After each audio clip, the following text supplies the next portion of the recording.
त्याच्यामध्ये माझे मित्र पाहिजे सगळेचे, परी आणि पारो आणि मी.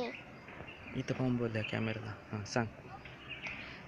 रवी काका खूप छान होतं आणि माझे मित्र पण त्याच्यामध्ये पाहिजे. दुसरा व्हिडिओ बनवून दे आणि मी पण पाहिजे, परी पारो आणि मी.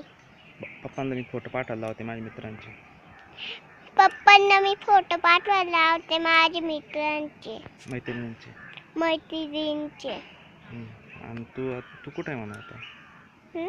तू कुठे विचार? तू कुठं आहे? इकडे बघ ना कॅमेराकडे. तू कुठं आहे? मला तुझी आठवण येते. मला तुझी आठवण येते. शेवटचं म्हण, मला व्हिडिओ खूप आवडला सांग. मला की नाही व्हिडिओ खूप आवडला. बाय बाय कर. इथं पाहून बाय बाय कर. Bye bye.